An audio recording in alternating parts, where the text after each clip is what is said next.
we have officially reached the end of Jimmy Butler's 7-game suspension that was enforced by Pat Riley and the Miami Heat. So the question now becomes, what's next? My name is Manuel Buroz, and I'm going to talk about exactly how we got here, as well as what could be next for the Miami Heat and what will be the end of the Jimmy Butler saga as we enter its final chapter with Miami. But before we do that, definitely want to give you guys a shout out for the constant support that you guys have been giving us. You guys have definitely hit that subscribe button. You guys have definitely been doing your part in creating a bigger community to reach more people, and we ask you guys just to keep doing the same thing. Obviously, over 50% of you guys are still not subscribed that are watching these episodes, that are coming back to watch more episodes. So make sure you hit that subscribe button. Make sure that you're joining the community, because we are growing, and we are growing really, really fast. And we love pumping out this content for you guys as much as you guys like to listen and just have your opinions compared to what we say here at Heat Digest. But like I mentioned, we're pretty much flat out. We're in it now. We are in what we have kind of been preparing for, in a way, in the end of the Jimmy Butler-Miami Heat relationship. It's been ugly-ish to this point. It's about to get uglier now moving forward. Obviously, we've had pretty much everything you could ask for. It all started with Jimmy Butler not officially requesting a trade back, and now it feels like a month and a half or so. Then we had Jimmy Butler's agent and Jimmy Butler going at Shams, saying that that is not the report, that he did not ask for a trade, that he never asked for anything like that. And then Jimmy Butler came out and officially asked for a trade and pretty much demanded it no matter what, and was looking to get out of Miami no matter what it took from his side. And then Pat Riley and the Heat subsequently, because of his actions that were, they quote, and I'm quoting the Heat here, detrimental to the team, suspended him for 7 games, and now we are here.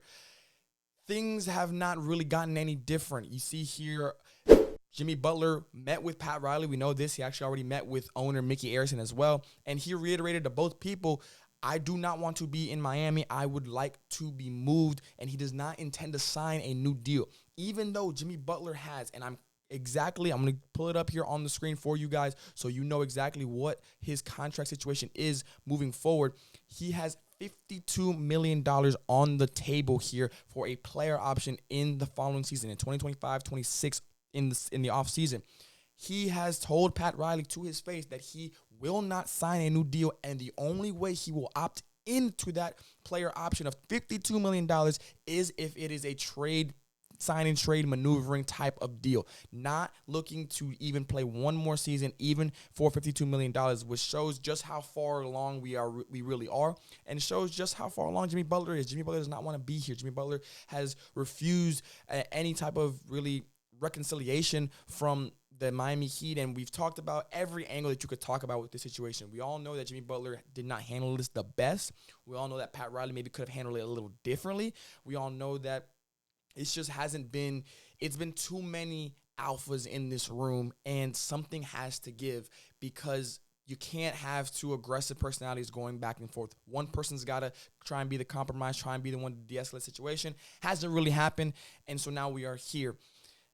This all kind of stemmed, and according to reports by Jimmy Butler and his camp, this stems from Jimmy Butler being fed up with the Heat after they signed, quote, players like Josh Richardson and Thomas Bryant instead of being more aggressive. Obviously, we've kind of talked about how Jimmy Butler feels that the Miami Heat haven't really been aggressive in the offseason. He saw teams like the Boston Celtics go out and get Drew Holiday, go out and get a Kristaps Porzingis. They saw teams out west go out, get more players to help their championship run, and he felt like the Miami Heat were not doing that. Whether they were or not, obviously that's up to opinion. That's up to a situation where you could say the Heat were banking on Tyler Hero. He finally does that, but now it doesn't really matter. The Heat were banking on maybe Damian Lillard. That trade never happened, so we got to move on. So you can play that what-if game all you want.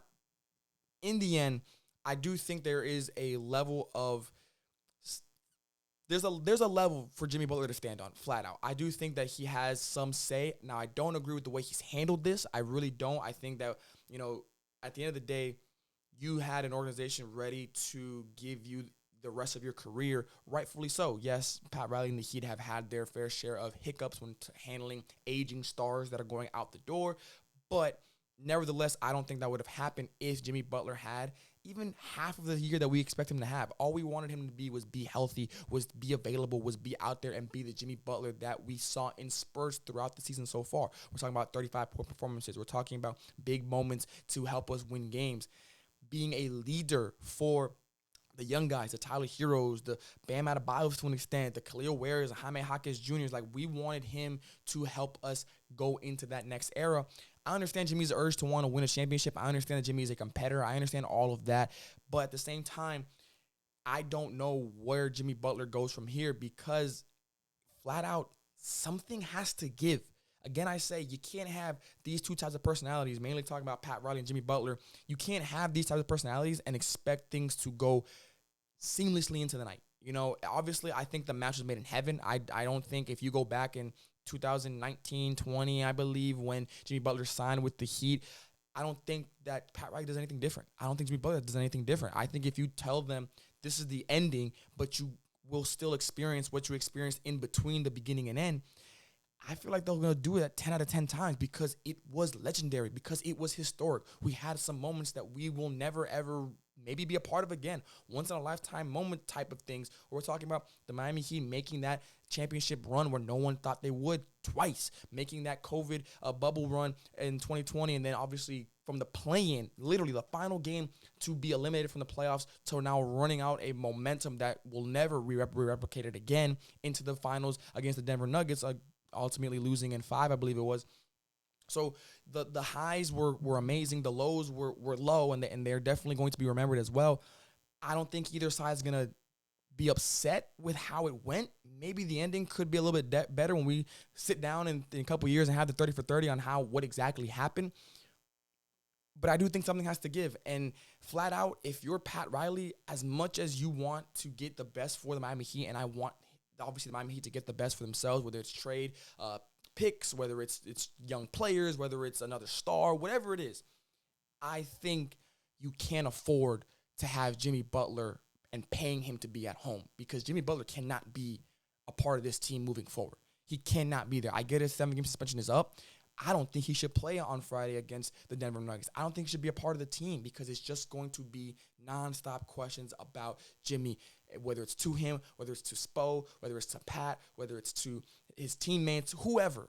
It's going to be all about Jimmy Butler. So the best way to do it, out of sight, out of mind. I don't think Jimmy Butler should be a part of this team moving forward until he finds either a trade partner, or the Heat find a trade partner for him, or offseason comes and he can go off in the free agency, maybe a sign and trade. You know, a lot of more things will be available. We've talked about that already with some of these other teams out west and in the East. But I do think the one thing you can't do, I think there's two things actually. Do not make that trade for Bradley Beal and the Suns, because I just don't. That's a lateral move. Could even be a backwards move. Don't do that. And I don't think Jimmy Butler should be a part of the team.